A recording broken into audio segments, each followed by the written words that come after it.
My father and grandfather were part of America's greatest generation, both World War II veterans. At home, they didn't talk much about the war.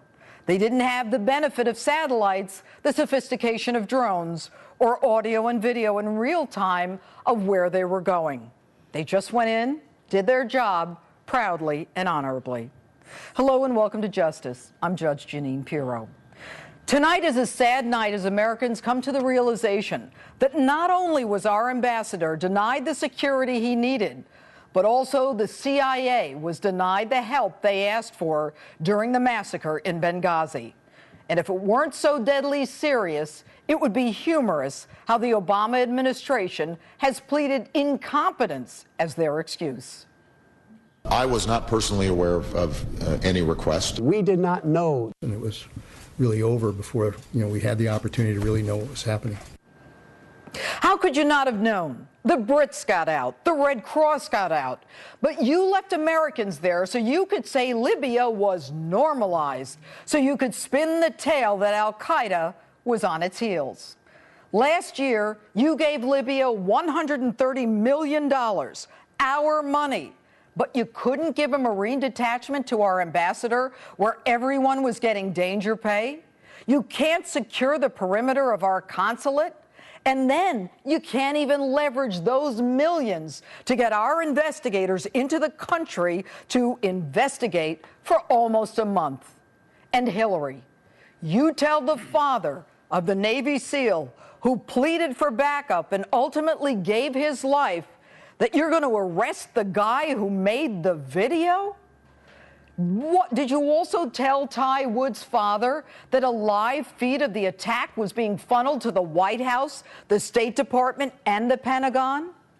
Did you tell Ty's dad that people watched as Ty was told to stand down? That people watched as he pointed his laser on the very mortars that ultimately killed him and Glenn Doherty? And Leon Panetta?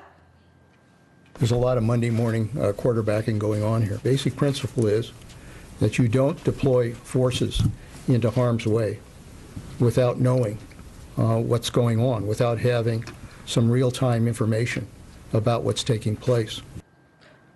What's better than a live feed of what's taking place, the audio, the visual, and harm's way? What do you think war is?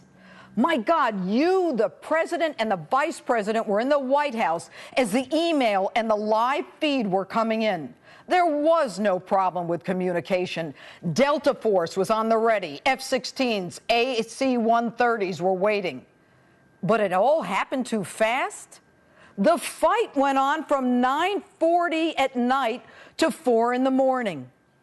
And Mr. President, you show up at a campaign rally this week with all your power and might, with Air Force One as a backdrop for votes.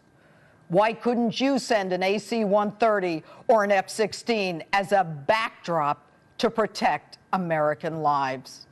And Mr. President, with all due respect to the office you hold, you call your opponent a BSer? My dad, my granddad, and members of America's greatest generation watch you silently, and they know.